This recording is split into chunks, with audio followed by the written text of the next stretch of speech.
Sambila imaraoka, banabila iladoka, bange balubo ke wolo deninye.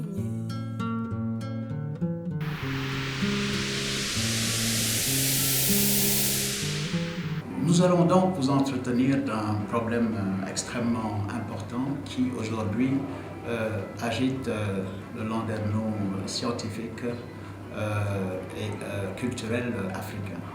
C'est l'état de dégradation avancée dans lequel se trouvent les manuscrits anciens. Ces manuscrits datent du 7e, 8e, 9e au 12e siècle, 19e selon les pays. Ce sont des manuscrits d'une importance capitale, non seulement pour l'Afrique, mais pour l'ensemble de l'humanité. C'est pour cette raison que l'UNESCO avait déclaré certains de ces manuscrits comme des biens intangibles de toute l'humanité. Et c'est pour cela qu'il convient, et l'idée a été lancée à plusieurs reprises, non seulement par l'UNESCO, mais par les plus hautes instances africaines, qu'elles soient régionales ou sous-régionales.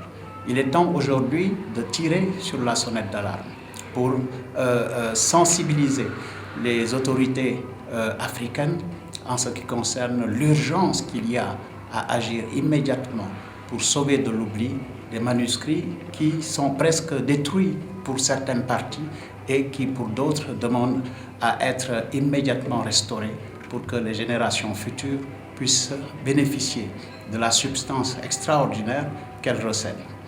Comme l'a dit tout à l'heure l'ambassadeur Hamoudi de la Mauritanie, qui a joué un rôle éminent lui-même dans la conservation, l'analyse de ces manuscrits et peut-être aussi l'action sur le terrain concret pour faire en sorte que tous les acteurs concernés puissent être rassemblés, discuter autour d'une table, ce que nous avons fait tout récemment à Addis Ababa les 17 et 19 décembre 2010 pour essayer de faire l'état des lieux sur la conservation des manuscrits, ensuite en analyser le contenu et troisièmement dégager des axes stratégiques à partir desquels l'Afrique puisse véritablement jouer sa partition dans ce domaine.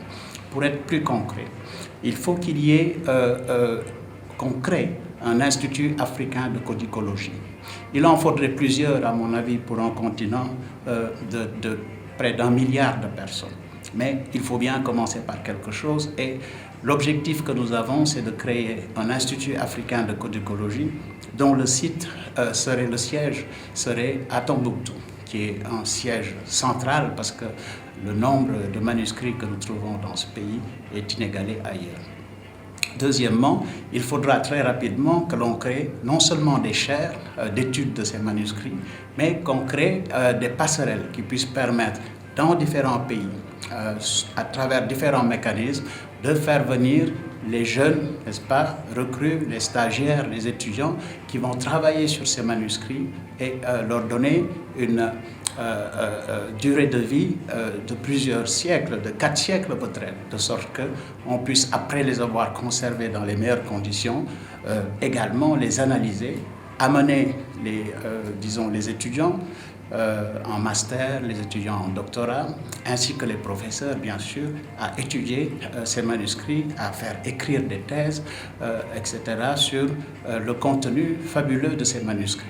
Ensuite, maintenant, il faudra évidemment penser, et c'est très important, à faire en sorte que les détenteurs privés de ces manuscrits, qui les gardent au bénéfice, au profit de la communauté nationale et internationale, puissent légitimement tirer les fruits, n'est-ce pas, de ce labeur incessant au cours des siècles, de sorte qu'ils puissent également, à travers la calligraphie, à travers les copies de manuscrits, à travers les métiers du cuir, pour conserver ces manuscrits-là, et plein d'autres industries connexes, qu'ils puissent les vendre, n'est-ce pas, et en tirer des subsides, des revenus qui puissent leur permettre de continuer l'action éminemment importante qu'ils sont en train de faire au nom de tous.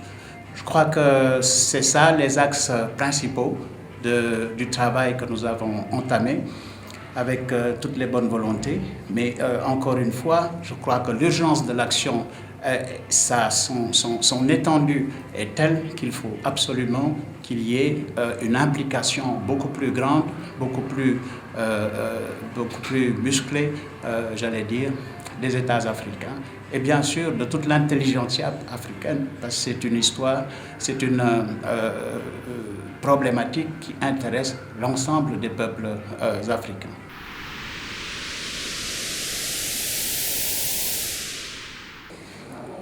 Il y a donc des volontés et des compétences qui sont en train de réfléchir pour la création de structures pouvant prendre en charge la sauvegarde et l'exploitation des livres manuscrits anciens. Et parmi ces projets, il y a le projet de l'Institut culturel, de l'Institut africain de codicologie. La codicologie, comme vous le savez, c'est la science des manuscrits. Le projet de l'Institut africain de codicologie dans lequel je suis impliqué a conscience de l'importance des problèmes qu'il faut résoudre. D'abord des problèmes d'ordre structurel, d'abord des problèmes d'ordre intellectuel, d'abord des problèmes de formation. La tâche est vraiment gigantesque, c'est à l'échelle de l'Afrique. Ma conviction est que quand c'est difficile, il faut vraiment user de la méthode dont nous avons hérité de Descartes, c'est-à-dire sérier les problèmes, commencer par les plus faciles à résoudre pour aller aux plus difficiles. Les problèmes donc sont énormes, mais on peut les sérier. Et les problèmes les plus faciles à résoudre concernent la formation professionnelle, parce que ça ne nécessite pas beaucoup de moyens.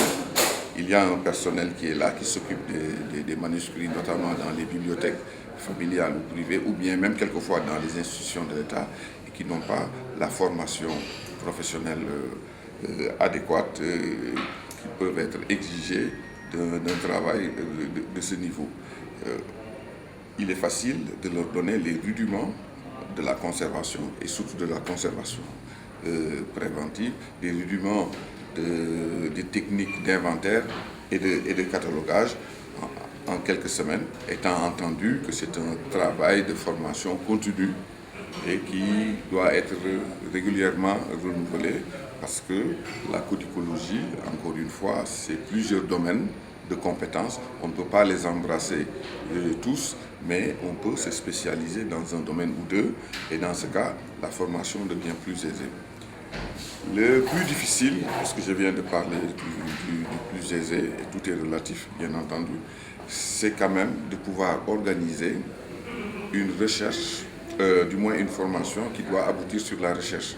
Et à ce niveau-là, c'est au niveau universitaire bien entendu.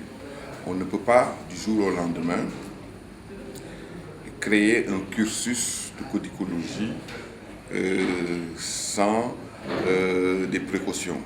C'est pourquoi, dans son projet, l'Institut africain de codicologie va d'abord créer des chaires dans quelques universités. D'abord pour faire un travail de sensibilisation. Parce qu'il faudrait aussi que les décideurs soient sensibilisés sur l'importance de développer la codicologie au niveau universitaire. Et ensuite, il faudrait aussi convaincre les étudiants de se consacrer à ces études. Une fois que cette sensibilisation sera plus ou moins achevée, une fois qu'il y aura quand même des étudiants qui sont intéressés à faire des études en codicologie, l'enseignement qui va mener jusqu'au doctorat en passant par une première année, une deuxième année, un master et puis maintenant un doctorat va être organisé à partir d'une ou deux universités et ensuite ça va être étendu à d'autres universités. Voilà comment je vois le processus.